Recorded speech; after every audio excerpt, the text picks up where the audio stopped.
오늘은 본문을 통해서 이스라엘이라 부르신다라는 제목으로 같이 말씀을 나눌 것인데요. 오늘 말씀에 어떻게 보면 주된 내용이 이제 야곱이 베델로 올라가는 것이고, 거기서 하나님께 이제 예배를 드리고, 이제 하나님께서 이스라엘이라 이름을 바꿔주시는 이제 이 내용이잖아요. 어떻게 보면 그 한 가지만을 이렇게 살펴보는 것도 굉장히 중요한 메시지가 될 텐데, 사실 오늘 이 말씀 안에는 조금 더 다양한 메시지들이 있기 때문에 오늘 저와 여러분들과 이 본문 안에서 하나님께서 주시는 그 메시지들을 저희가 좀 나누도록 하겠습니다. 사실 말씀을 먼저 묵상을 하고 하나님께서 주시는 메시지를 이렇게 기록하는데 전할 게 너무 많은 거예요. 이 안에, 이 작은 이 본문 안에. 너무 길어질 수 없으니까 오늘 세 가지만을 여러분과 같이 나눌 것인데, 하나님께서 이 세 가지를 통해서 저와 여러분 모두에게 각 대지마다의 은혜를 주시기를 소망합니다. 바로 우리 같이 대지를 나누면서 하나님께서 오늘 우리에게 주시는 그 메시지를 우리 겸손하게 받기를 원하는데, 첫 번째 대지는 이것입니다. 우리 같이 한번 읽어보겠습니다. 같이 읽겠습니다. 시작. 하나님은 정체된 신앙을 깨우신다. 아멘. 첫 번째 교훈은요, 하나님은 정체된 신앙을 깨우신다, 이 부분입니다. 오늘 말씀 본문의 이제 시작을 보면, 첫 부분을 보면 하나님이 이 야곱에게 나타나셔서 베델로 올라가서 제단을 쌓으라라고 그렇게 말씀을 하세요. 여러분들 아마 보셨을 텐데 우리가 말씀을 한번 같이 보겠습니다. 말씀을 보겠습니다. 하나님이 야곱에게 이르시되 일어나 베델로 올라가서 거기 거주하며 네가 네 형 에서의 낯을 피하여 도망하던 때에 내게 나타났던 하나님께 거기서 제단을 쌓으라 하신지라. 아멘. 하나님이 베델로 올라가라고 이렇게 말씀하셨는데요, 여러분, 하나님이 왜 베델로 올라가라고 말씀하셨을까요? 일단 먼저 핵심을 먼저 말씀드리기 원하는데, 야곱의 정체된 신앙을 깨우기 위해 하나님이 베델로 올라가려고 말씀을 하신 것입니다. 아마 여러분 이해가 잘 안 되실 거예요. 정체된 신앙을 깨우기 위해서 베델로 올라가라고 하신다고 이게 무슨 말이지? 아마 여러분 이해가 잘 안 되실 텐데, 하나님이 어떤 맥락 속에서 이 말씀을 하셨는지를 살펴보면 저와 여러분 모두가 지금 제가 말하는 이 의미를 깨달을 것입니다. 일단 우리가 좀 그 앞부분을 살펴봐야 되는데요, 우리가 잘 알고 있듯이 이 하나님의 어떤 이 훈련, 이 고난, 이 하나님이 어떤 섭리 안에서 이 야곱이 라반의 집에서 대략 한 20년 가까이를 이제 훈련을 받잖아요. 그렇죠? 그리고 뭐 정확한 하나님의 때는 알지 못하지만 성경적으로 봤을 때 하나님의 때가 차서 이제 하나님이 이 야곱을 다시 하나님께서 약속하신 그 장소로 부르십니다. 즉 하나님의 때가 찼을 때 하나님이 야곱에게 나타나셔서 라반과 함께 있었던 이 야곱에게 나타나셔서 무엇을 말씀하시냐면 베델로 돌아가라라고 그렇게 말씀을 하세요. 우리가 그 말씀을 같이 보겠습니다. 이 말씀은 라반의 집에 있을 때 하나님이 나타나셔서 하셨던 말씀이에요. 꿈에 하나님의 사자가 내게 말씀하시기를 야곱아 하기로 내가 대답하기를 여기 있나이다 하며 이르시되 네 눈을 들어보라 양떼를 탄 순양은 다 얼룩무늬 있는 것 점 있는 것과 아롱진 것이니라. 라반이 내게 행한 모든 것을 내가 보았노라. 나는 베델의 하나님이라. 네가 거기서 기둥에 기름을 붓고 거기서 내게 서원하였으니 지금 일어나 이곳을 떠나서 네 출생지로 돌아가라 하셨느니라. 아멘. 야곱이 이 라반의 집에서 한 20년 가까이 있었기 때문에 베델에서 그 돌기둥을 세우고 기름을 부었던 사건 한 20년 전 사건이에요. 근데 하나님이 그 사건을 기억하시면서 야곱에게 베델로 다시 돌아가라라고 그렇게 말씀을 하십니다. 즉 하나님의 때가 찼을 때, 야곱을 향한 어떤 하나님의 계획이 찼을 때 하나님이 야곱에게 베델로 돌아가라라고 그렇게 말씀을 해요. 근데 여러분, 이 베델이 어떠한 장소이죠? 굉장히 상징적인 장소입니다. 이 베델은요, 야곱이 처음 하나님을 만났던 그 장소예요. 다르게 표현하면 하나님의 부르심을 처음 경험했던 장소입니다. 또 다르게 표현하면 야곱이 하나님을 처음 진실로 만나서 하나님을 섬기기로 처음 서원한 그런 장소예요. 즉 그 부르심 앞에 하나님을 섬기기로 결단한 장소라는 것이죠. 한마디로 표현하면 이 베델은 야곱의 첫사랑의 장소인 것입니다. 왜냐하면 거기서 자신을 사랑하시는, 또 자기가 섬기게 된 하나님을 처음 만났기 때문이죠. 즉 하나님이 20년 전에 야곱의 결단, 그 서원을 기억하시고 그 때가 찼을 때 하나님이 야곱에게 나타나셔서 베델로 돌아오라라고 그렇게 명령을 내리세요. 그래서 야곱이 한 20년 가까이 시간이 지나고 이 하나님의 명령에 따라서 그 라반의 집이 밧단 아람이라는 곳이었는데 거기서 이제 베델로 돌아가려고 이제 떠나게 됩니다. 그래서 야곱이 길을 떠나요. 근데 야곱이 밧단 아람에서 이제 베델로 이 돌아가는 길에 많은 일을 경험을 하게 돼요.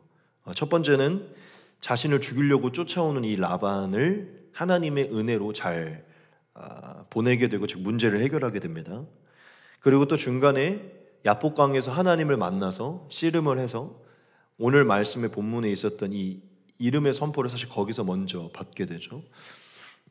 그리고 그 다음에 두려워했던 이 에서를 만나서 또 극적으로 화해를 하게 돼요. 즉 라반의 문제를 해결하게 되고 야복강에서 하나님의 복을 받게 되고 또 에서의 문제를 또 해결을 하게 됩니다.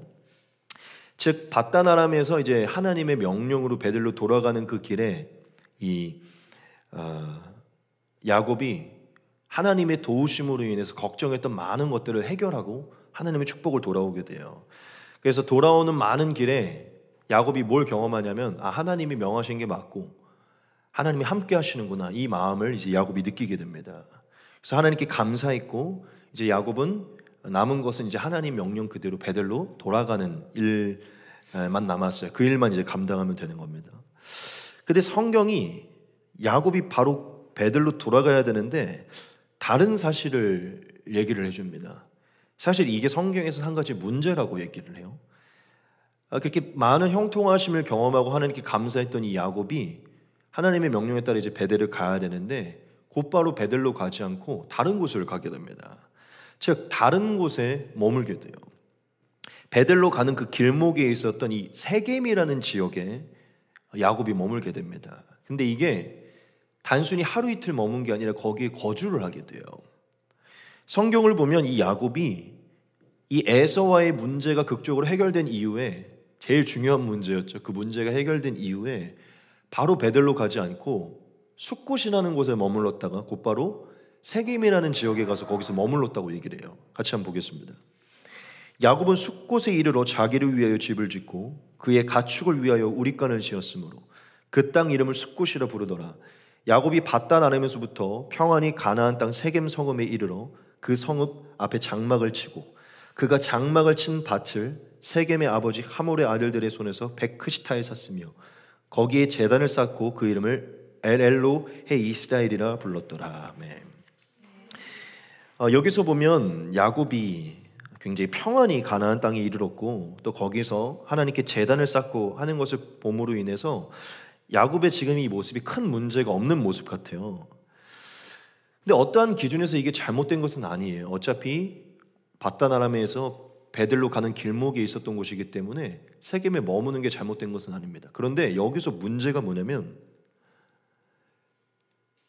하루 이틀 잠깐 이 가축과 가족을 목을 축이기 위해서 머문 게 아니라 이 세겜에 아예 거주를 해버렸다는 것이에요. 여기서 보면 제가 노란색으로 해놨는데 이거는 많은 주석가들도 모두가 동의하는 것입니다. 세겜 성읍의 그 땅을 사고 거기에 장막을 치고 거기에 제단을 쌓았다는 것은 단순히 잠시 머물러 하나님께 감사하는 것이 아니라 야곱이 거기에 안주하고 머물렀다는 것을 말하는 것입니다. 즉 하나님 뜻으로 인해서 형통하게 그곳에 이른 것 같지만 어쩌면 그 지역에 이른 것은 잘못된 것은 아닐 수 있겠지만 그가 이후에 보였던 행동은 사실 하나님의 뜻과는 먼 행동입니다. 왜냐하면 하나님은 베들로 오라고 하셨지 그가 세겜에 거주하라고 말씀하지 않았기 때문이에요. 학자들의 추정에 따라서 한 2년 가까이를 살았다고 얘기를 합니다. 성경의 통찰 안에서 바라보면요, 이 야곱의 행위가요 그렇게까지 옳지 않은 행동이라고 성경은 비추고 있어요. 이것을 불순종의 행위로도 말하고 있고 부르심에 지체하는 행위로 바라보고 있습니다. 왜냐하면 야곱이 세겜에 머문 것은 하나님의 부르심의 자리가 아니라 세상에 상징되는 이 세겜의 안주한, 즉 세상이 안주한 사건으로 상징되기 때문이에요. 이 세겜이라는 곳을 찾아보니까요, 이 가나안 족속의 주요 성읍이고 이 우상 숭배와 이방 신들을 섬기는 것이 굉장히 많았던 그런 지역이래요. 즉 야곱이 세겜에 머문 것은 하나님의 뜻이 아니고 그가 우상과 이방 신이 가득한 그 지역에 머물러 있었음을 말하는 것입니다. 즉 조금 더 다르게 표현하면 하나님의 부르심을 잊어버리고 세상의 안주한 시간으로 바라본다는 것이죠. 성경은 그를 그렇게 비추고 있어요. 그런데 아니나 다를까 굉장히 상징적인 하나의 사건이 등장해요. 그게 뭐냐면 오늘 우리가 그것을 읽지 않았지만 오늘 하나님이 나타나 베들로 올라가라고 말하기 바로 직전에 34장의 내용 전체가 무엇이냐면요, 그 세겜 땅에서 야곱의 딸 디나가 강간을 당하는 사건이에요. 굉장히 하나님의 인도하심으로 부르심을 받고 베들로 돌아갑니다. 라반의 문제도 해결돼요. 야복강에서 완전히 새 이름을 얻게 돼요. 그렇게 걱정했던 에서와의 문제도 해결돼요. 하나님의 도우심을 느끼고 있어요. 하나님이 함께하고 있어요. 형통합니다. 아무런 문제가 없이 돌아가고 있어요. 그런데 그렇게 문제없이 베들로 돌아갈 수 있었는데 세겜에 머물렀을 때 무슨 일이 생기냐면 그 전에 일어났던 형통함과 다르게 완전히 비극적인 사건이 일어나요. 야곱의 딸 디나가 강간을 당합니다. 누구에게 강간을 당하냐면 그 세겜 서금의 추장의 아들 그 추장이죠. 아들이라면 추장인데 그 추장에게 강간을 당합니다. 세겜 서금에 살던 그 추장의 아들이 디나를 보고 너무 마음에 들어해서 끌어들여서 몰래 강간을 해버려요. 그 소식이 이제 야곱에게 들리게 됩니다. 야곱이 그래서 가만히 있었어요. 일단 이걸 어떻게 해야 될지 몰라갖고 왜 이런 일이 생겼나. 근데 이 얘기를 시므온과 레위가 들은 거예요. 레위와 시므온이 들었어요. 오빠죠. 그 둘이 너무 열이 받아서 짧게만 설명하면 세겜의 추장이 이 딸을 달라고 막 하는데요. 이렇게 속여요. 당신들이 할례를 받으면 우리가 그 딸을 주겠다. 그래서 당신네들 모든 남자에게 할례를 좀 해라. 그러면 내가 내 딸 우리 누이를 주겠다. 근데 그게 일부러 속인 거였어요. 할례를 행할 때 다 죽여버리려고 속인 거였어요. 했더니 이 세겜 추장이 너무 디나에게 연연해서 모든 지역 남자에게 할례를 행하라고 합니다. 그래서 할례하면 아파서 못 움직이잖아요. 그 틈에 이 레위와 시므온이 그 성읍에 들어가서 성경에 말하기로 한 명도 남김없이 남자를 다 죽였다라고 얘기를 해요. 다 죽이고 그 성읍에 있던 노략물들을 다 탈취해서 돌아왔다고 얘기를 합니다. 즉 베델에 이르기 전에 이 세겜 서금에 있었을 때 강간의 사건이 일어나고 엄청난 살인 사건이 일어납니다. 그리고 그들이 그 탈취물들을 가지고 오는데 그 탈취물 안에는 이방 신들의 신전의 물건들이나 이방 신상들, 온갖 우상 섬기는 영향이 있는 물품들도요 다 가지고 온 거예요. 그래서 야곱의 집에 그런 물품이 가득하게 됐고, 또한 야곱이 나중에 그 시므온과 레위에게 엄청 꾸짖어요. 왜냐하면 살인을 저지른 거니까. 모든 남자를 죽여버린 거죠. 엄청 큰 사건인 거예요. 야곱이 엄청 뭐라고 꾸짖어요. 너희가 왜 대체 이런 일을 벌였고, 너희가 이 일을 벌임으로 인해 이 피냄새가 이 지역에 일어나서 100% 다른 지역의 민족들이 우리를 죽이러 올 것이다 하면서 야곱이 엄청 분노하면서 엄청 두려워합니다. 죽을까봐, 곧 다른 민족이 자신들을 와서 죽일까봐. 제가 왜 이것을 강조하냐면 세겜 서금에 머물렀을 때 이 시간이요 온갖 상처나는 시간들이었어요. 디나 딸이 강간을 당하고요, 형제들이 그 지역 전체를 살인하는 살인사건이 일어나고요, 그걸로 인해 우상의 물품들이 집으로 들어오게 되고요, 야곱과 가족들은 두려움에 떨게 되고요, 형제들 가운데도 불화가 생겨요. 세겜 서금에 이르렀을 때 이 살인사건과 강간이 또한 그들의 불화가 예표되듯 내면과 외면에 완전히 무너지는 사건들이요 엄청 일어납니다. 즉 성경이 무엇을 얘기하고 있냐면 야곱이 하나님의 은혜를 경험하고 베들로 가는 길에 세겜 서금에 하나님이 말씀하시지 않은 가나안 족속 이방 신상들이 많은 지역에 머물렀을 때요, 엄청난 비극을 경험했다는 거지. 성경은 그것을 말하고 있습니다. 그리고 그 사건이 일어난 이후에 곧바로 나오는 게 뭐냐면 오늘 본문의 1절이에요. 하나님이 야곱에게 나타나셔서 이르되 베들로 올라가라 라고 이렇게 말씀을 하세요. 여러분들이 이것을 우연의 일치라고 볼 수 있겠지만 성경은 굉장히 조직적입니다. 계시를 말을 하고 있어요. 여러분, 하나님이 명령하셨던 것을 잊고 그 부르심에 지체하여 안주했던 시간들은요, 야곱에게는 완전히 상처만 남은 시간들이었어요. 솔직히 말해서 그가 세겜에 머무르지 않았으면 이 사건은 없었던 일이에요. 그리고 더 중요한 건 이후에도 제가 이것을 강조하겠지만 저는 이 사건을 하나님이 일으킨 사건이라고 믿지는 않아요. 하지만 하나님이 허락하신 사건입니다. 하나님은요, 야곱을 지키기 위해서 라반의 손에서도 지키고요, 에서의 손에도 모든 그의 인생 전체를 지키고 있었어요. 그런데 디나의 강간과 그들의 살인을 그냥 놔두십니다. 하나님이 허용하셨다는 것이에요. 저는 하나님이 이것을 허용한 이유가 있다고 믿습니다. 왜냐? 야곱이 지금 어디에 있는지를 깨달아야 되기 때문이에요. 정신을 차려야 되기 때문이죠. 야곱이 이 사건을 당하고 나서 하나님의 부르심을 발견했을 때요, 곧바로 정신을 차립니다. 여하튼 하나님은 이 사건이 이후에, 이 34장의 이 사건 이후에 가만히 기다리셨다가 이 모든 사건이 끝난 이후 야곱에게 등장하셔서 말씀하세요. 다른 말 하시지 않습니다. 딱 한마디를 하십니다. 일어나서 베들로 올라가서 거기서 제단을 쌓으라라고 말씀하세요.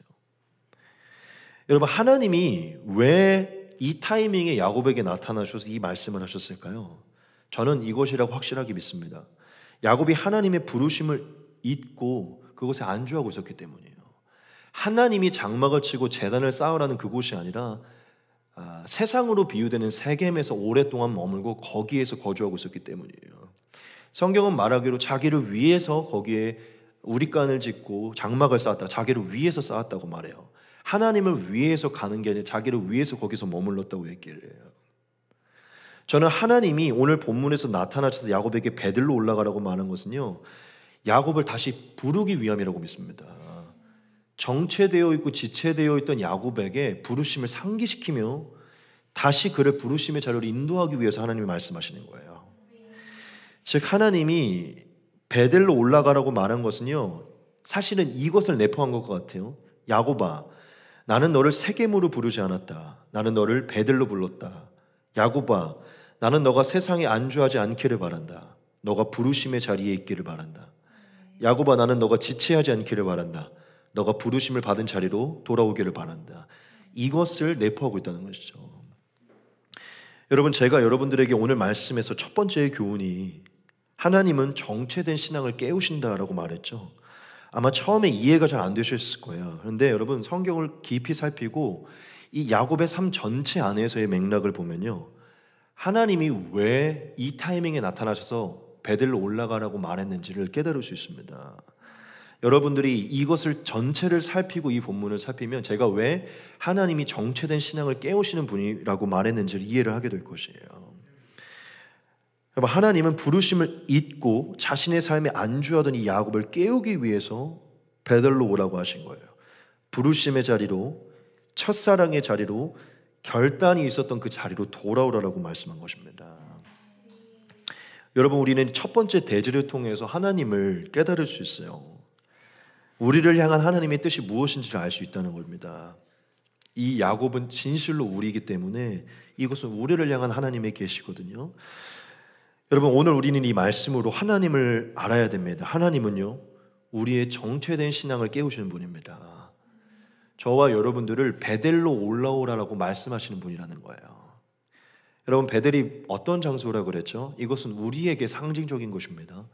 우리가 하나님을 만난 장소이고, 우리가 하나님의 첫사랑을 경험하는 장소이고, 그 부르심을 경험해서 뜨거워지고 열정이 가득하고 순수했고 우리의 삶을 드리겠다고 서원한, 즉 결단했던 그 장소를 말하는 것이에요. 즉 하나님이 야곱에게 베들로 돌아오라고 한 것은 저와 여러분들을 향한 말씀인데, 우리를 그 부르심의 장소, 즉 하나님과의 첫 만남, 첫 사랑, 하나님께 나아가겠다고 결단했던 그 장소로 우리를 부르시는 것입니다. 여러분, 세겜도 상징적인 것이에요. 우리는 하나님을 만났다고 말하고 부르심을 경험했다고 하지만 온갖 삶의 훈련들과 고난과 세상으로 인해서 우리는 어디에 머물게 되죠? 네, 우리는 세겜에 머물며 살아갈 때가 많아요. 세겜에 머물면서 하나님의 부르심을 잊어버리고 그 뜨거웠던 사랑을 잊어버리고 우리를 향해서 살아갈 때가 많아요. 근데 하나님은 세겜을 살아가는 우리에게 하나님을 향한 그 순수한 사랑을 회복시키기 위해서 그 첫사랑의 자리로 부르시기 위해서 베델로 부르신다는 것입니다. 제가 오늘 말씀을 먼저 준비하면서 먼저 묵상하잖아요. 얼마나 마음이 실제적으로 눈물을 흘리진 않았지만 거의 눈물을 흘리는 마음으로 무릎을 꿇고 하나님께 얼마나 기도를 했는지 몰라요. 막 하나님께 엄청 그 제 안에 있는 그 불순종했던 지체했던 많은 것들을 보면서 얼마나 막 이렇게 회개했는지 몰라요. 하나님이 나를 지금 찾고 있구나 이것을 느끼면서. 여러분, 하나님이 오늘 말씀으로 저와 여러분들에게 분명하게 말해요. 우리를 베델로 부르시기 원하십니다. 그 첫사랑을 잃어버리고 그 서원함, 그 결단을 잃어버린 우리가 베델로 다시 돌아오기 원하신다는 거예요. 더 이상 우리에게 그 부르심을 잊어버리고 세겜에 머물지 않기를 원하시고 세상에 안주하지 않기를 원하시고 첫사랑의 뜨거움의 자리로 하나님이 명하신 그 자리로 돌아오기를 원하신다는 것이죠. 여러분, 저는 오늘 말씀으로 조금 무서울 수 있지만 여러분들에게 꼭 드리고 싶은 말, 이건 하나님이 기록한 말씀이기 때문에 우리가 하나님의 부르심에 있지 않고 세상에 머무르게 되면 야곱이 경험한 것 같은 일들을 꼭 경험하게 됩니다. 저도 사실은 하나님을 만나지 않았을 때, 저도 어릴 때는 하나님을 믿었는데 중간에 방황의 기간이 있었죠. 그러니까 지체했던, 불순종했던 그 시간들이요, 제게는 상처가 엄청 많이 남은 시간들이었어요. 이성적으로도 굉장히 물러나게 지냈던 시간들, 온갖 범죄를 하면서 지냈던 시간들, 음주, 술, 담배. 그러니까 제 삶에 마치 강간을 당하고 살인을 저질러서 큰 상처와 피냄새가 그의 인생에 묻었던 것처럼 제가 하나님을 떠났던 시간들은요, 제게 굉장히 많은 상처들을 남겼어요. 결국 나중에 하나님이 저를 다시 부르셔서 돌아오게 했지만 제가 여러분들에게 말하고 싶은 게 뭐냐면 세겜에 머무를 때는요, 사실은 하나님의 그 보호하심이 우리를 떠날 수 있습니다. 너무 제가 극단적일 수 있겠지만 하나님이 놔두신다는 거예요. 우리가 깨달아야 되기 때문에.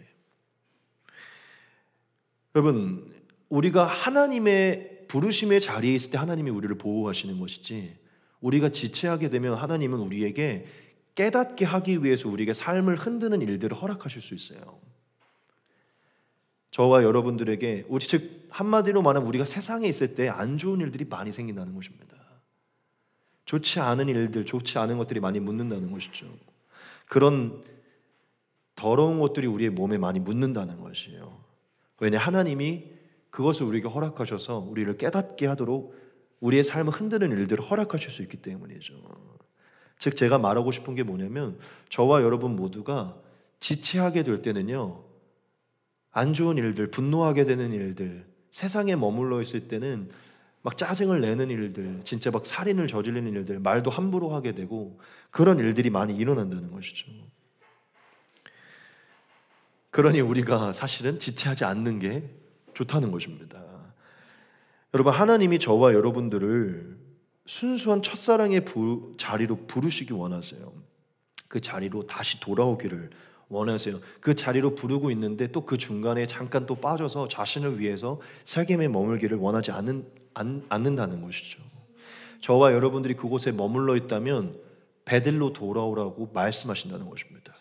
우리가 정체되어 있는 그 신앙을 하나님이 깨우시길 원하신다는 것이죠.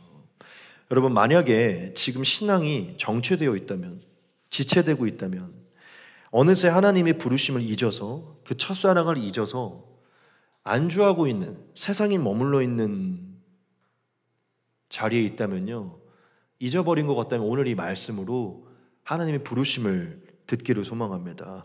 여러분, 베델로 돌아가셔야 돼요. 하나님이 명하신 그 순수한 자리로 돌아가셔야 됩니다. 하나님 우리의 신앙을 깨워서 첫사랑으로 부르시기 때문이죠. 두 번째입니다. 두 번째 교훈은 바로 이것입니다. 신앙의 회복은 정결함에서 시작된다는 것입니다. 하나님의 이 부르심을 받은 이 야곱이요, 정신을 차리고 아 맞다, 하나님이 베들로 오라고 말씀하셨지. 이것을 깨닫고 이제 베들로 올라가려고 해요. 그런데 너무 감동적인 일이 일어납니다. 이가 베들로 올라가기 직전에 곧바로 이런 행동을 해요. 같이 한번 보겠습니다. 야곱이 이에 자기 집안 사람과 자기와 함께한 모든 자에게 이르되 너희 중에 있는 이방 신상들을 버리고 자신을 정결하게 하고 너희들의 의복을 바꾸어 입으라. 우리가 일어나 베들로 올라가자. 내 환난 날에 내게 응답하시며 내가 가는 길에서 나와 함께 하신 하나님께 내가 거기서 제단을 쌓으려 하노라 하매 그들이 자기 손에 있는 모든 이방 신상들과 자기 귀에 있는 귀고리들을 야곱에게 주는지라. 야곱이 그것들을 세겜 근처 상수리 나무 아래에 묻고 그들이 떠났으나 하나님이 그 사면 고울들로 크게 두려워하게 하셨으므로 야곱의 아들들을 추격하는 자가 없었더라. 야곱과 그와 함께한 모든 사람이 가나안 땅 루스 곧 베델에 이르고 그가 거기에서 제단을 쌓고 그곳을 엘베벳이라 불렀으니 이는 그의 형의 낯을 피할 때 하나님이 거기서 그에게 나타나셨음이더라. 아멘. 하나님의 부르심을 받고 야곱이 곧바로 한 행동이 무엇이죠? 모든 가족들을 불러놓고요, 너희 중에 있는 이방 신상들을 다 제거하고 너희를 정결하게 하고 너희의 의복을 지금 바꾸어 입어라 라고 이렇게 말을 합니다. 그래서 모든 가족들이요, 거룩한 하나님 앞으로 나아가기 이전에 갖고 있던 모든 이방 신상들과 모든 귀걸이, 즉 헛된 장신구들을 다 버리고 묻고서 그걸 떠나게 됩니다. 즉 한마디로 말하면 야곱이 베들로 올라가기 직전에 요청했던 것은 딱 하나예요. 스스로를 정결하게 하라는 것입니다. 왜냐하면 이 정결함을 가지고 하나님 앞에 가는 게 온전하다는 것을 야곱이 깨달았기 때문이죠. 그래서 이 모든 가족들은 그것을 내려놓고 정결한 모습으로, 정결한 하나님 앞에 가기 위해 정결한 모습으로 베들로 올라가게 됩니다.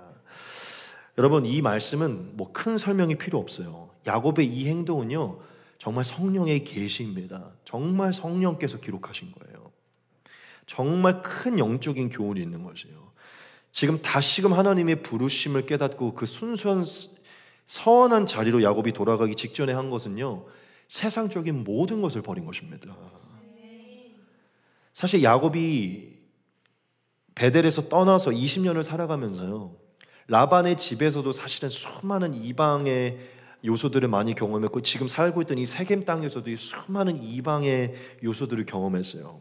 즉 이방 신들, 우상들, 온갖 죄의 영향들을 야곱이 20년 동안 받았다는 것이죠. 근데 야곱이 다시금 하나님의 부르심 앞에 나아갈 때 이 모든 것을 떼놓고 가야 됨을 인식한 거예요. 그래서 야곱은 아내, 자식, 모든 그 식솔들 모두에게 이 우상적인 물품들, 이방 신상적인 물품들, 그 영향이 있는 모든 것을요 다 바꾸라고 한 거예요. 사실은 그 지역에 있는 어떤 그 옷들도요, 사실은 있던 우상을 섬기는 옷들이나 그런 많은 것들이요 영향이 있을 거예요. 마치 그 우리 인도 갔을 때 비슷한 옷을 입고 다니잖아요. 저는 그것들도 어떤 부분에서는 그 문화의 영향이 있기 때문에, 그 힌두교의 문화가 있기 때문에 저는 옷도 그렇다고 생각해요. 저는 여기서 야곱이 옷까지 바꾸어 입으러 하는 것이 굉장히 큰 결단을 말하고 있다고 믿습니다. 즉 야곱은 거룩한 하나님의 집으로 다시 돌아가기 이전에 하나님을 떠났었던, 하나님과 무관했던 모든 것들을 다 버리고 가자라고 얘기를 한 것입니다. 그래서 그런 정결한 모습으로 나아가 하나님께 예배를 드린 거예요. 무엇을 얘기합니까? 야곱이 한 모습이지만 야곱을 떠나 하나님이 이 사건으로 우리에게 교훈하는 것은요, 우리가 순수한 신앙으로 거룩한 부르심의 자리로 돌아갈 때 정말 그 신앙을 회복하기 원한다면 하나님과 무거나 하나님을 떠났었던 모든 삶에 있는 모든 세상적인 것들 우리가 버려야 된다는 것이에요. 우리가 그것들을 버릴 때 신앙의 회복이 이루어지고 순수한 사랑의 회복이 이루어진다는 것입니다. 여러분, 야곱이 이방 신상들을 버리라고 했잖아요. 사실 이것은 우리에게 굉장히 큰 상징이에요. 우리가 하나님과의 관계를 회복하기 원한다면, 처음 그 관계를 회복하기 원한다면 진짜 연애랑 똑같아요. 연애 초반에는 이 한 사람 때문에, 이 한 사람을 사랑하고 우선시되고 의지하고 기뻐하기 위해 한 사람 이외에 다 포기하잖아요.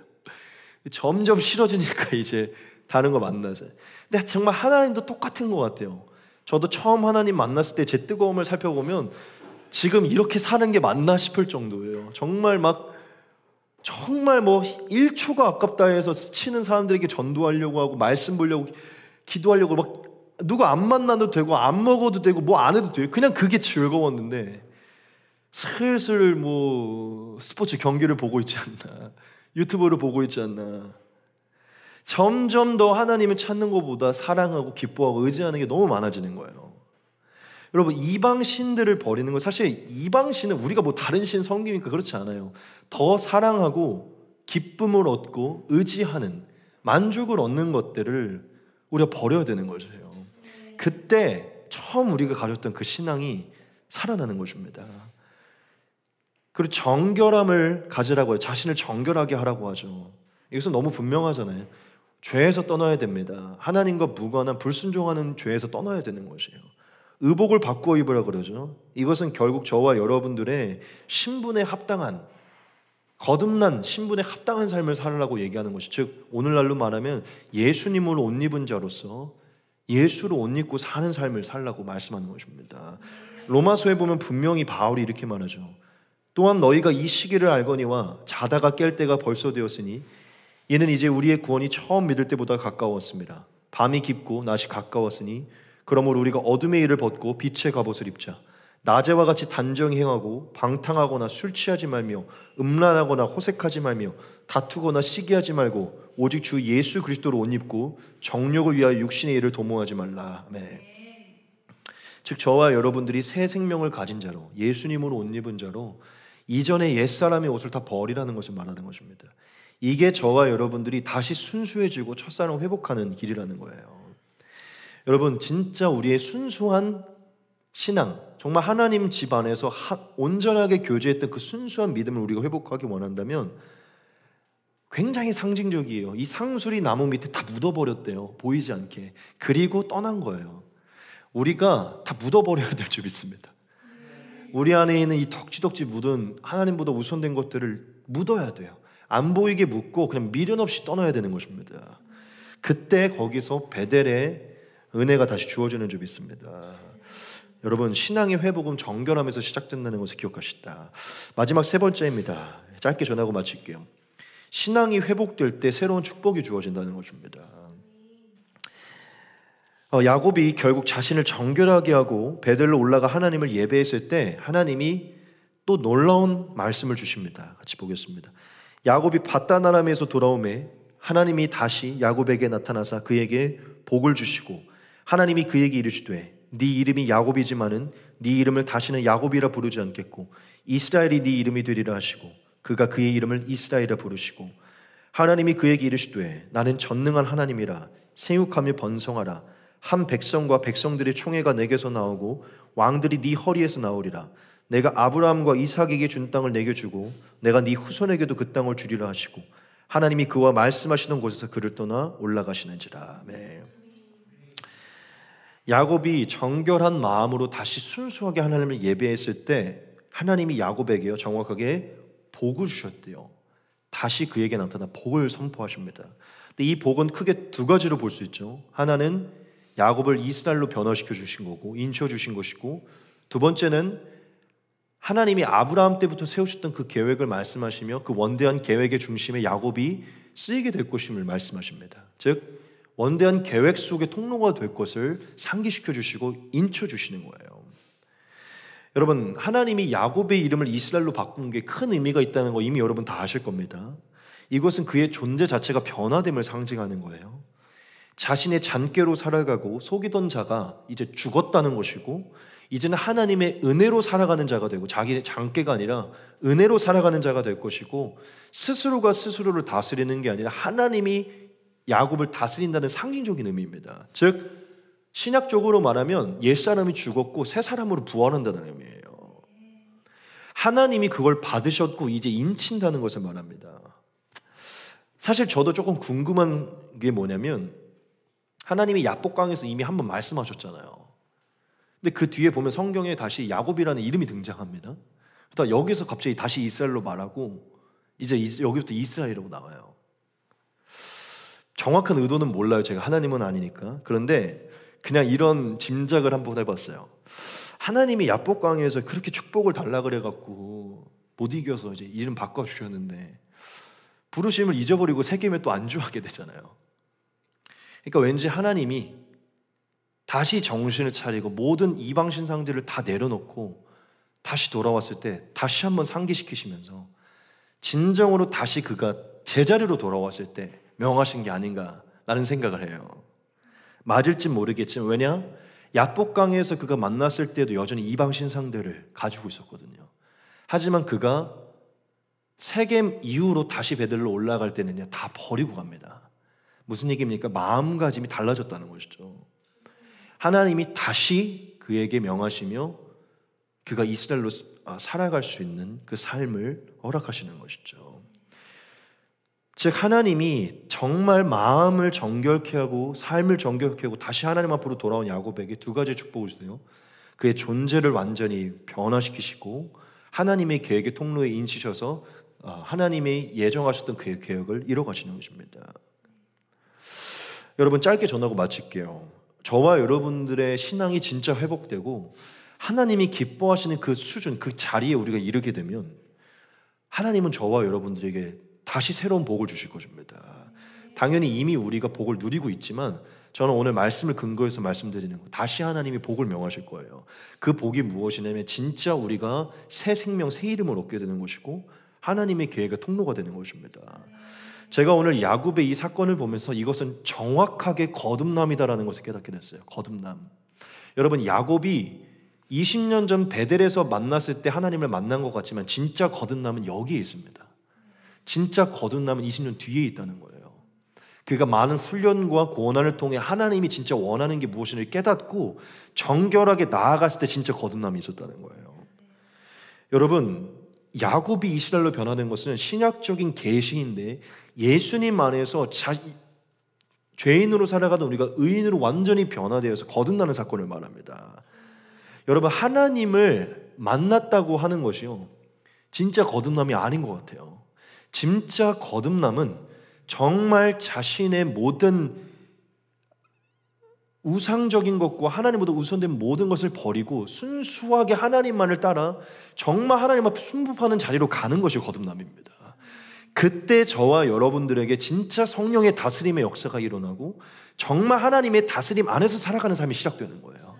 정말 거듭남의 삶은 거기서 시작된다는 것이죠. 여러분, 교회를 다니고 그냥 하나님이 믿어지니까 거듭났다고 우리가 말하면 안 돼요. 저는 진짜 거듭남은 완벽한 순종이 있다고 믿습니다. 정말 하나님의 다스림, 이스라엘이라는 이름이요, 그가 하나님으로서 다스릴 것이다가 이스라엘이에요. 그분이 하나님으로서 너를 다스릴 것이다가 이스라엘이라는 거예요. 굉장히 상징적이죠. 그 전에는 야곱 스스로가 본인을 다스렸다는 거예요.